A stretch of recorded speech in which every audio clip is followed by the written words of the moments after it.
नमस्कार मंडळी. भूतांच्या गोष्टी ऐकायच्या आहेत का? मग चला माझ्यासोबत. कुठे? भूतांच्या जगात. आपल्या आजच्या सत्य अनुभवाचे नाव आहे नास्तिक डॉक्टरला वाचवायला स्वतः आले गजानन महाराज. कसारा घाटाची सत्य घटना. जर देवावर विश्वास नसलेली व्यक्ती मृत्यूच्या दारातून परत आली तर? आजचा सत्य अनुभव असाच आहे. एका नास्तिक डॉक्टर मुलीचा ना देवावर विश्वास ना सैतानावर. पण एका भयान रात्री कसारा घाटात तिने जे पाहिलं त्याने तिचं आयुष्य कायमचं बदलून गेलं. आणि त्या रात्री तिला वाचवायला स्वतः महाराज आले. पण हे गजानन महाराज कोण, ज्यांना स्वामींचं प्रतिरूप मानलं जातं? त्यांच्याबद्दल थोडीशी माहिती पाहू.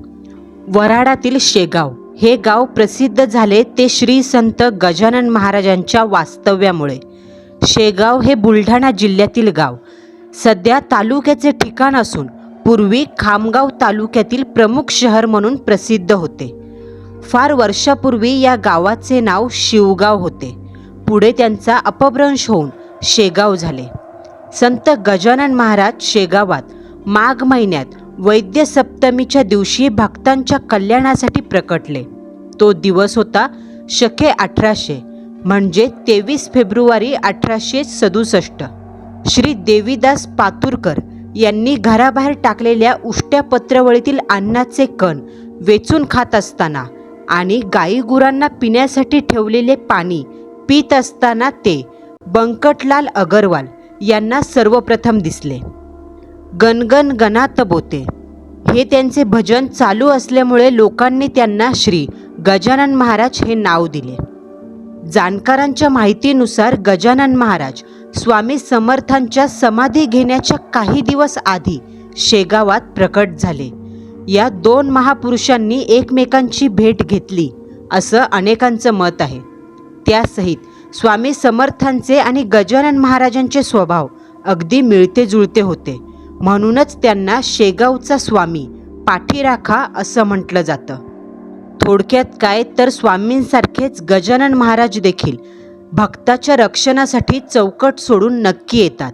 आणि असाच आहे आपला आजचा सत्य अनुभव. सन 2003. रागिनी ही एक मॉडर्न विचारसरणीची MBBS डॉक्टरेट पदवी मिळवलेली तरुणी, जी सध्या ठाण्यामध्ये सरकारी हॉस्पिटलमध्ये डॉक्टर म्हणून कामाला होती आणि ठाण्यातच फ्लॅटमध्ये एकटी राहत होती. रागिनीचा आपल्या आजीवर फार जीव. लहानपणी आजीच्या गोष्टी ऐकायला तिला खूप आवडायचं. आईने मारलं का आजीच्या पाठीमागे जाऊन लपायची. आजोळी गेल्यावर आजी नेहमी तिला 1 रुपयाचं नाणं द्यायची. ही गोष्ट तिच्यासाठी खूप मोठी होती. आणि आज या सर्व आठवणी तिच्या डोळ्यासमोर घुमत होत्या. कारणही तसंच होतं. रागिनीच्या आजीचं आज अल्पशा आजाराने निधन झालेलं. सकाळी 7 वाजता ही सुटकाची बातमी तिला कळाली. प्रथम तिने हॉस्पिटलमध्ये हेड ऑफिसला कॉल केला, ही वाईट बातमी सांगितली आणि 2 दिवसाची रजा मागितली. पण समोरून हेड ऑफिसमधून रागिनीला सांगण्यात आलं, आजची रजा मिळू शकते पण उद्या एका पेशंटचं टाईम शेड्यूलनुसार 4 वाजता ऑपरेशन आहे. रागिनी हे विसरली होती. एक पेशंट हॉस्पिटलमध्ये ऑपरेशनसाठी लागणाऱ्या आधीच्या गोळ्या घेत थांबलेला, ज्याचं उद्या ऑपरेशन आहे. आता रागिनीसमोर मोठा पेच निर्माण झाला. तिकडे आजीच्या अंत्ययात्रेसाठी उपस्थित राहायलाच हवं होतं. तिला शेवटचा निरोप देणं तिचं कर्तव्यच होतं. आणि दुसरीकडे पेशंट, जी तिची जबाबदारी होती. जरा वेळ तिने 5-10 मिनटं विचार केला आणि मार्ग काढला. आता इगतपुरीला आजीच्या अंत्ययात्रेला जायचं. क्रियाकर्म झालं का लगेच तिकडून परत यायचं. तसा तिने हेड ऑफिसला प्लॅन सांगितला. वरिष्ठांनी तो मान्यही केला. रागिनीने 1 दिवसाची रजा घेतली. 8 वाजता ती स्वतःच्या गाडीने ठाणे शहरातून आजीच्या गावी इगतपुरीला निघाली. 10 पर्यंत तिथे पोहोचली सुद्धा. तिचे आई वडील, भाऊ बहीण, मामा मामी सर्व नातेवाईक आधीच जमलेले. मैताची मातीची वेळ दुपारी 1ची सांगितली, पण तिथे पोहोचल्यावर रागिणीला एक बिकट परिस्थिती समजली. ते म्हणजे आज पंचक होतं आणि त्याच गावातील अजून 2 माणसंसुद्धा वारली.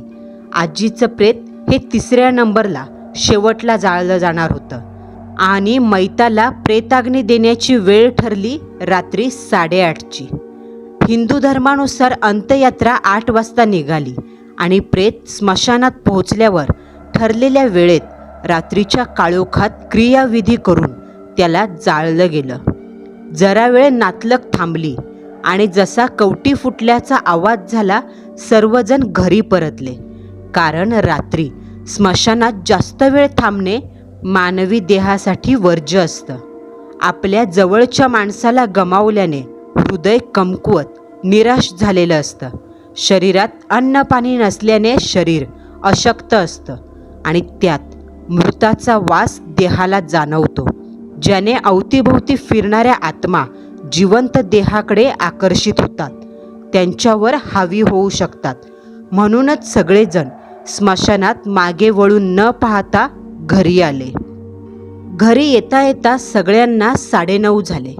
तशी रागिनी आता इगतपुरीवरून ठाण्याला परत जाण्याची गडबड करू लागली. सुतक लागलेल्या घराबाहेर तिचे सर्व नातेवाईक थांबलेले. तेव्हाच ती म्हणाली, "पप्पा, मला निघायला हवं. खूप वेळ झालाय."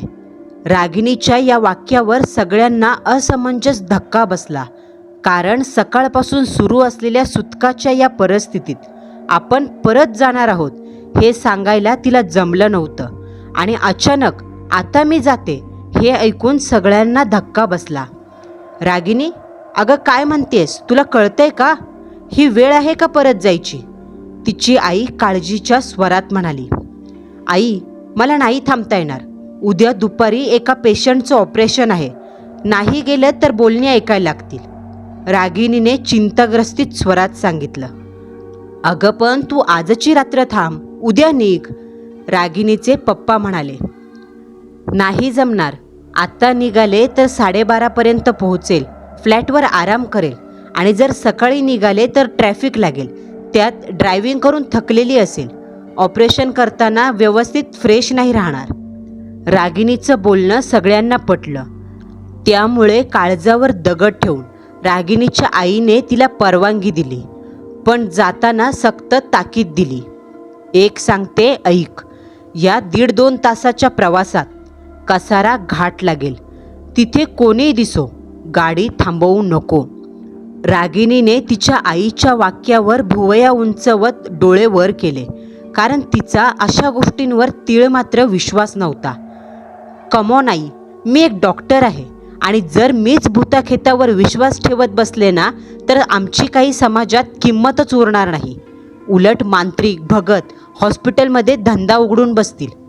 रागिनी तिच्या बुद्धिमत्तेचं स्पष्टीकरण देत म्हणाली, पण तिची आई हट्टाला पेटलेली. "हे बघ, तुझं शिक्षण तुझ्याजवळ ठेव, मला सांगू नको. मी म्हटलं ना गाडी कुठे थांबवायची नाही. मला प्रॉमिस कर, नाहीतर जाऊ नको." रागिनीला आधीच उशीर झाला होता, त्यात तिला हा भूताखेतांचा ड्रामा अजून नको, म्हणून तिने नाईलाजास्तव आईला प्रॉमिस केलं. तशी रागिनीच्या आईने गळ्यातून एक चैन काढली, ज्या चैनीला एक सोन्याचं लॉकेट होतं. त्या लॉकेटवर गजानन महाराजांची लहानशी आकृती कोरलेली. तेच लॉकेट जबरदस्तीने रागिनीच्या गळ्यात घातलं. तिकडे पोहोचेपर्यंत हे लॉकेट काहीही झालं तरी गळ्यातून काढू नकोस, काढलंस तर याद राख. रागिनीच्या आईने डोळे वटारून आपल्या लेकीच्या भल्यासाठी तिला प्रेमळ दम दिला. रागिनीने फक्त होकारार्थी मान हलवली, सर्वांना बाय म्हणाली आणि गाडीत जाऊन बसली. चावीने गाडी स्टार्ट केली, पण गाडीचे इंजिन आवाज करू लागलं. सुरू होईना. 2-4 वेळा स्ट्राईक मारलं, पण जमलंच नाही. रागिनीच्या गाडीभोवती जमलेले सर्वजण तिला म्हणाले, "ऐक, गाडी चालू होत नाही आणि ही काही साधारण गोष्ट नाही. नक्कीच देवाच्या मनात आहे, तू जाऊ नकोस." रागिनीची आई म्हणाली, पण रागिनीने लक्ष दिलं नाही आणि पुढच्या 2 स्ट्राईक नंतर गाडीचं इंजिन सुरू झालं. बघितलंस, असं काही नसतं. बरं चल, येते मी. रागिणीने सगळ्यांचा निरोप घेतला आणि तिने गाडीचं गिअर शिफ्ट केलं. गाडी लाल लाईट दाखवत पुढे निघून गेली. रागिणीला जाताना पाहून भयभीत, काळजीच्या नजरेने तिच्या आईच्या मनात एकच वाक्य घुमलं, महाराज, माझ्या पोरीला सुखरूप पोहोचवा. साधारण 10:15 वाजता रागिणीने प्रवास सुरू केला. रात्रीची वेळ असल्याने नॅशनल हायवे अगदी भकास सुनसान पडलेला. आजूबाजूच्या हवेला कापत रागिणीची गाडी पुढे जात होती. बाजूची हवा गाडीच्या काचा जोरजोरात वाजवत होती. जणू काय बाहेरून एखादी अदृश्य शक्ती गाडीच्या आत येण्यासाठी काचा वाजवते. रागिणीने 10:15 वाजता सुरू केलेला प्रवास आता सुरू होऊन अर्धा पाऊण तास उलटला. ही आई ना उगाच भीती घालते, भूतखेतं म्हणे, रागिणी स्वतःशीच म्हणाली. दूर एका उंचवट्या चढणीवरून काळ्या अंधाराच्या गर्भातून रागिणीच्या गाडीचे ते पिवळ्या रंगाचे हेडलाईट रूपी राक्षसी डोळे चमकताना दिसले आणि गाडीने एकदाचा कसारा घाट सुरू केला. नागमोडी वळणाचा कसारा घाट दिवसा जितका मनोरम्य नैसर्गिक वाटतो तितकाच रात्री बिभत्सक आणि भयान रूप धारण करतो. ज्या लोकांना अशा घाटात अनुभव आलाय ती लोक या अशा घाटाला नरकाचा रस्ता, द रोड ऑफ हेल असं म्हणतात. कारण रात्री इथे मेलेल्यांचा बाजार भरतो. दिवसाढवळ्या जे टेम्पो ट्रक आलटून पालटून एकमेकांवर ॲक्सिडेंट करतात त्या अपघातात मेलेले पिशाच्य योनीत भटकतात आणि ते आत्मे रात्रीच्या वेळे इथे जागे होतात. वेळ काळ जेव्हा जुळून येते तेव्हा त्यांच्या फेऱ्यात कोणीतरी अडकतो आणि मग खेळ सुरू होतो कसारा घाटाच्या भटकत्या असुरी आत्म्यांचा. आजही तीच अपशकुनी कातर वेळ जुळून आली. मध्यरात्रीचे 12 वाजले.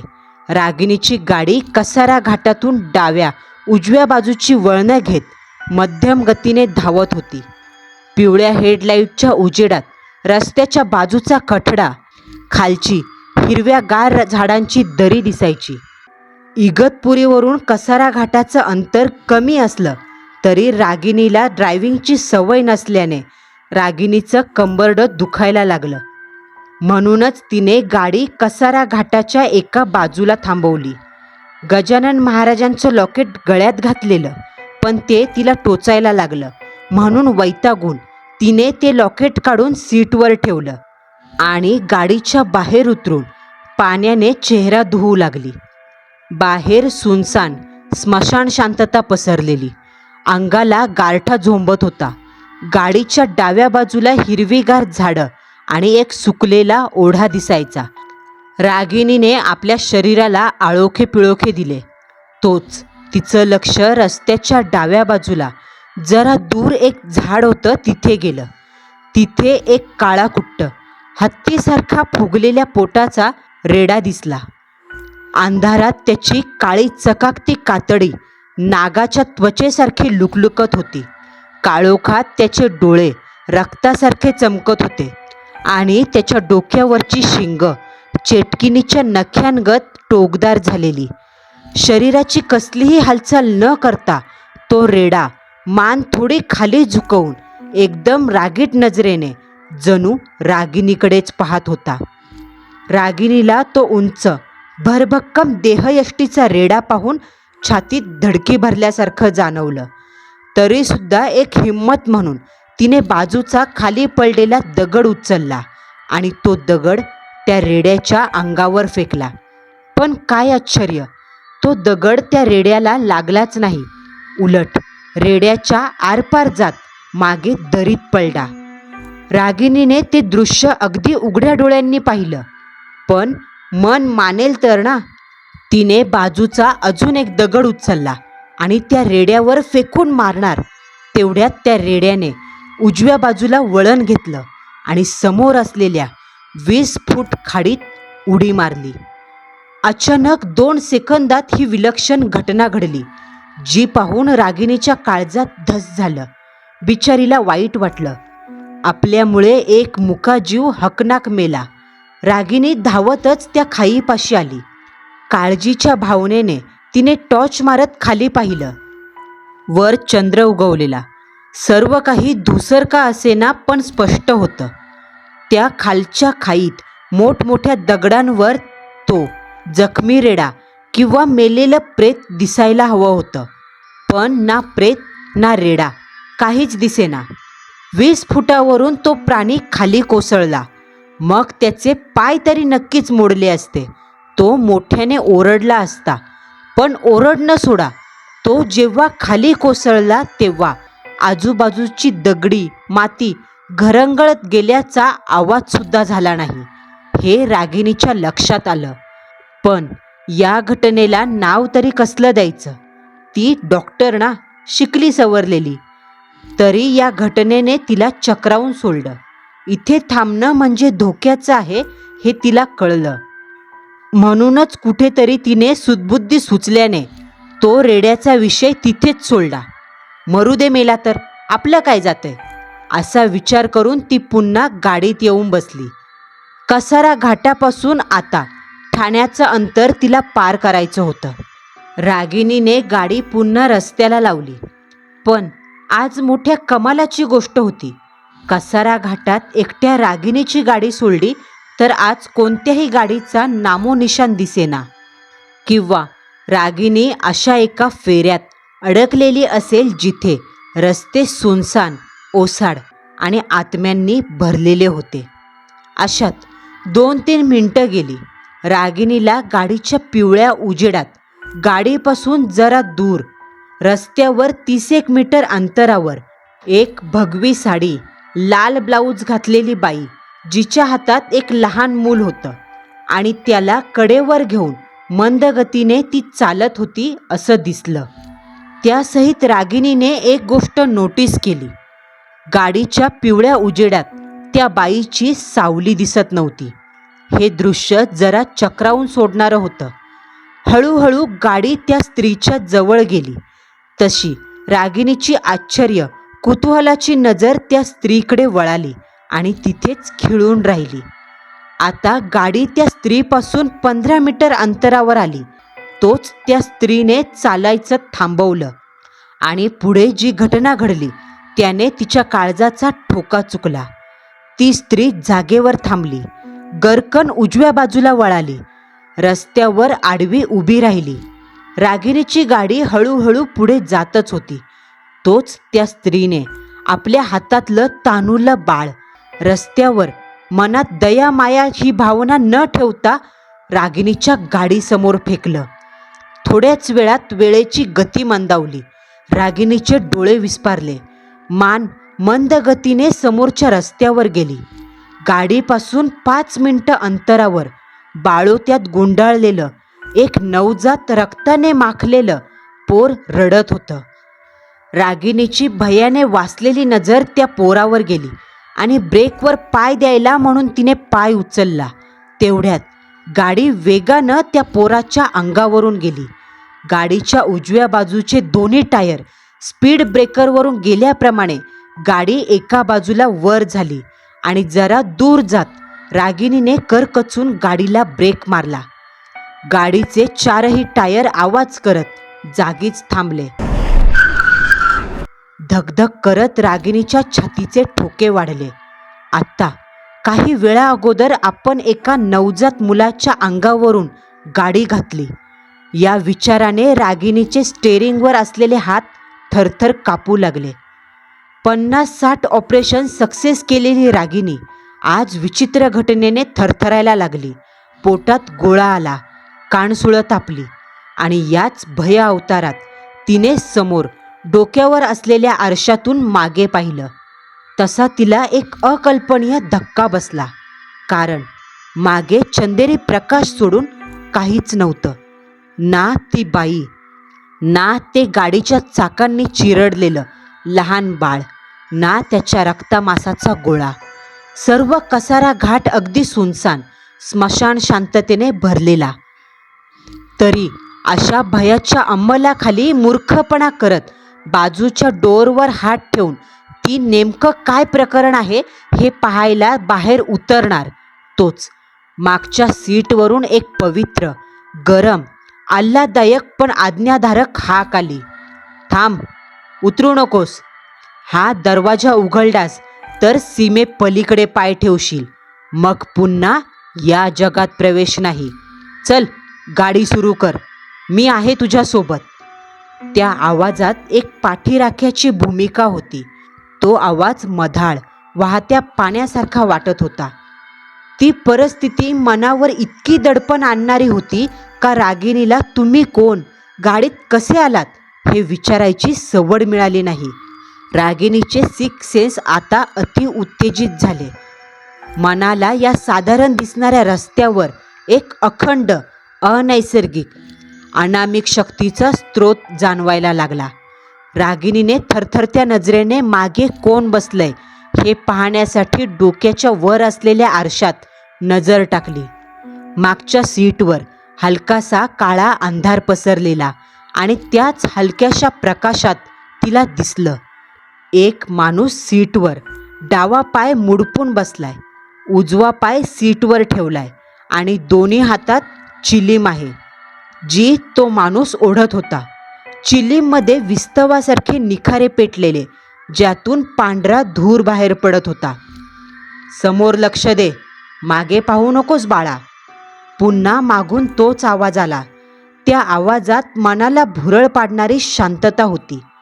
त्या आवाजाने रागिणीच्या मनावर भयग्रस्त असलेलं दडपण ओसरलं. भीतीची मात्रा कमी झाली आणि समोरच गाडीच्या पिवळसर उजेडात तिला ठाण्याचा बोर्ड दिसला.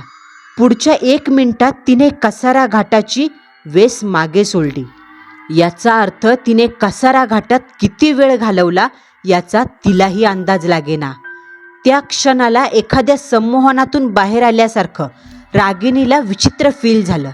अचानक मेंदूला मागे बसलेल्या माणसाची आठवण झाली आणि तिने गाडी पटकन रस्त्याच्या बाजूला लावली. गाडी थांबताच तिने वळून मागे पाहिलं, पण पाठीमागे नजरेला फक्त हवेत विरघळणारा पांढरा धूर दिसला. गाडीच्या काचा, दरवाजे, सर्व काही बंद. मग तो माणूस आला कुठून आणि गेला कुठे? रागिणीच्या अंगावर आता शहारा फुटला. अंगावरचे केस ताठरले, छातीत धडधड झालं. डोळ्यासमोर मागे बसलेल्या आकृतीची प्रतिकृती काही वेळा अगोदर कुठेतरी पाहिली असं तिला आठवलं. डोळ्यांच्या कडा भिजू लागल्या आणि पाणावलेल्या नजरेने तिची नजर बाजूच्या सीटवर ठेवलेल्या गजानन महाराजांच्या लॉकेटवर पडली. रागिणीला कळून चुकलं, मागच्या सीटवर कोणी माणूस नाही, साक्षात भगवंत आलेला, ज्याचा तिने तिरस्कार केला. ज्याला दगड मानलं तोच तिला वाचवायला आला. तिच्या आईच्या भक्तीचं हे पुण्यफळ होतं. देवाची, भक्ताच्या रक्षणासाठीची ही परीक्षा होती, ज्यात रागिणीचे प्राण वाचले. आज या घटनेला 23 वर्ष पूर्ण झाली. रागिणी आता 50 वर्षाच्या आहेत. 2020मध्ये कोविडमध्ये त्यांच्या आईचं निधन झालं आणि ते गजानन महाराजांचं लॉकेट आजही रागिणीबाई स्वतःच्या गळ्यात घालतात. रागिणीच्या सोबत त्या रात्री जो जीवघेणा प्रसंग घडला, त्यानंतर त्यांना देवाची प्रचिती आली आणि त्या कायमच्या शेगाव स्वामी श्री गजानन महाराजांच्या भक्त झाल्या. त्यांचा विश्वास बसला का या जगात वाईट आणि चांगली अशा दोन्ही शक्ती आहेत. त्या कसारा घाटाच्या रात्रीनंतर नास्तिक रागिणी एक श्रद्धावान भक्त झाली. कारण संकटात हाक दिली तर देव नक्कीच येतो. मंडळींनो, आपला आजचा थरारक अनुभव तुम्हाला कसा वाटला हे कमेंट बॉक्समध्ये कळवायला विसरू नका. पुन्हा भेटू. नवा सत्य अनुभव, नवा थरार.